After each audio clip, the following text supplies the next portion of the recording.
cheaters, swindlers, fraudsters, scammers, smooth talkers. There are as many financial frauds as there are names for people who commit them. But here are three of the biggest financial frauds for protecting a victim not only from their money but also their personal data. And included are tips on how you can protect yourself, and also a bonus tip is waiting for you at the end. Now let's dive right in. Hello, my name is Stella. I am a security consultant, and on this channel I help my fellow women with practical tips on how to protect your personal information as you navigate your way online.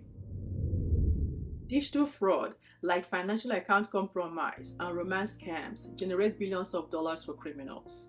They all start with a little bit of social engineering to trick victims to fall into their traps, whether it's trusting somebody you shouldn't or sending money into a vacuum. Now, a new variation of it, known as pig butchering, is on the rise, trapping their unsuspecting targets and stealing all of their money, at least most of it.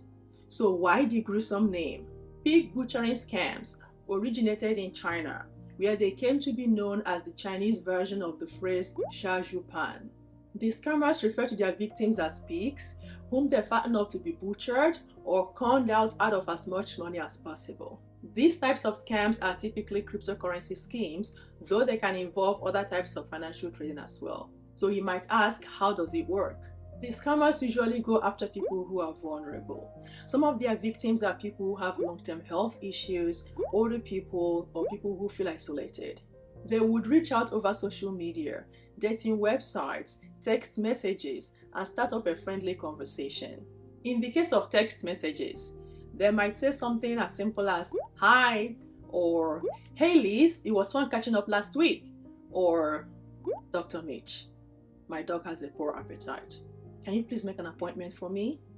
Have you ever gotten such messages? If the recipient responds that the attacker has the wrong number, the scammer will seize the opportunity to strike up a conversation and guide the victim towards thinking that they've hit it off with a new friend.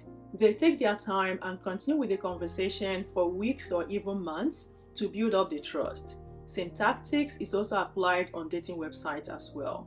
Once the trust and rapport has been established, they will casually mention an exciting crypto investment opportunity. They usually don't urge you to invest. Instead, they will speak the big dollar language, show you pictures of their exciting trips, or casually talk about their easy lifestyle thanks to their crypto investment returns.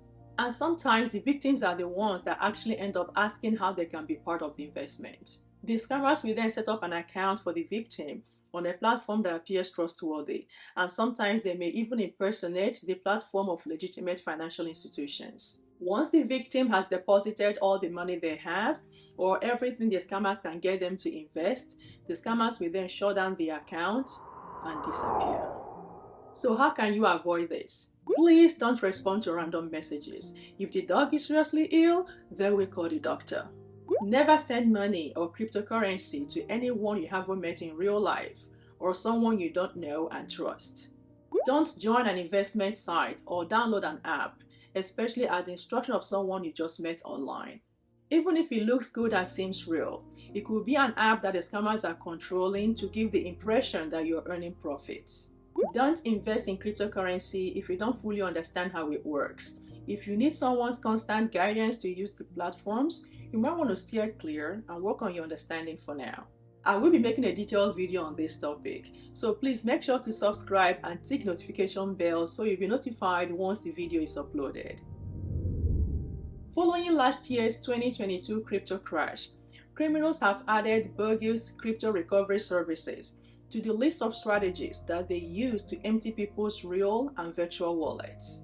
If you recently lost a portion of your savings or retirement funds to a cryptocurrency or similar financial scam, an offer to recover your lost fund may sound very appealing, and rightly so. Unfortunately, for many victims of fraud, that offer may be another scheme that adds insult to injury. Recovery scams are a form of advanced fee fraud, where you are asked to pay upfront for the chance of getting a bigger amount of money later. Recovery frauds target victims harmed by other frauds, as if they haven't already lost enough. Being aware of their tactics and staying alert can help you avoid them. So what do you need to know? This group of people can contact you randomly via a phone call, email, social media, promising to recover market losses. Some of them might pose as government officials, law enforcement agents, or private recovery experts, sometimes supported by bogus credentials. If you've been a crypto victim in the past, criminals, and possibly the very ones who ripped you off the first time, might target you, claiming to represent a government or a law enforcement agency, and they come bearing good news.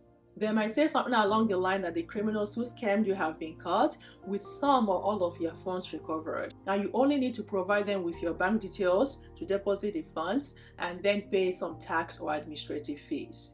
If you do that, know that they will pocket the fee, take control of your account, or most likely sell your personal information to other cyber criminals. The ones I have under this category are quite obvious. You see them in the comments of some posts or videos claiming how this amazing person has helped them recover their stolen crypto, otherwise they would have harmed themselves. Recently, a growing industry is emerging, offering services and promising victims to help them recover stolen cryptocurrencies. They convince victims to spend more money to recover their already lost funds with little evidence that they will get the promised result. They will ask you to pay a retainer fee of about $6,500, and also they will take a percentage of the recovered funds, about 12.5%. The hard truth, however, is that recovering money lost to crypto scam is extremely rare, even when the case is being handled by a law enforcement agency. According to Binance, the world's largest cryptocurrency exchange at the time of this video, practically all such private services require upfront payments regardless of the outcome. The reason is obvious. If they were to receive funds only when the victim actually recovers losses, most of them will be out of business very soon. So you don't need to take my word for it. Listen to the crypto exchange themselves. So be aware of filling out your personal information in these online forums, because the scammers who created these fake websites posing as crypto recovery service harvest this information for future attack. Don't give out any personal information such as your account details. Some of them ask for this in case of a refund. However, they take over your account and clear out any remaining dime. Be aware of exploitative fee structure if you have to use the service of recovery agencies. Most of them know fully well they will recover anything for you, so they try to pocket as much retainer fees as possible from fraud victims. An account takeover is when an identity thief scams you online to gain access to your online account or accounts. According to CFSC, Canadian Anti-Fraud Center, in the past year, over 57,000 people fell victim to identity theft, with 531 million lost. In the US, 1.4 million of the 5.7 million cases reported were specific to identity theft. So how do financial account takeovers happen? Most of the time, this type of scam works because someone gained access to your email and password through a data breach, phishing, or other forms of social engineering.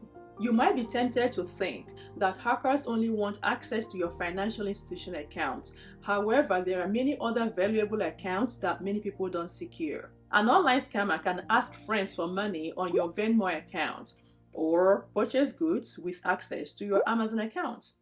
Also, if you use single sign-on accounts, such as login with Facebook, or you reuse your passwords, they can access multiple accounts with a single account takeover. And one of the methods they use is called credential stuffing, which I mentioned in a previous video, and I will link that somewhere up here.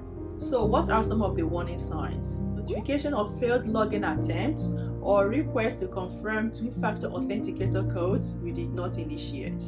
An alert that someone logged into your account from a different IP address or location. Strange messages are sent from your social media accounts, promoting strange messages or soliciting for funds. The email or phone number associated with your account has been changed and it wasn't changed by you, and that is why it pays to routinely check your personal settings, especially on your critical accounts. Your account might look different. Probably the chosen display format was changed. You are locked out of your financial or social media accounts. This is an obvious one following a successful account takeover, as they will change your login credentials. So what do you do if you fall victim to this type of scam? Contact immediately the impacted organizations and institutions and follow their guidelines to verify your account. After you've verified and secured your account, change all your passwords, using a strong passphrase that has a combination of letters, numbers, and symbols. Consider using a password manager to keep them safe. Wherever possible, enable 2 or multi-factor authentication on your online accounts, preferably using an authenticator app like Microsoft, Google, or a physical token if you choose to. This is a one-time generated code required to access your account in addition to your email and password. It just adds another level of security. SMS is not recommended as it can be compromised if your phone is stolen or hacked. And here's the bonus tip: whenever you pick up a phone call, never say yes or any variation of it, because scammers can use that as a voice confirmation to access your various financial accounts. If you're getting any value out of this video, I would appreciate it if you would like this video and consider subscribing. It will help me know your topics of interest and also the kind of contents to create for you. Thank you for hanging out with me, and I will see you in the next video.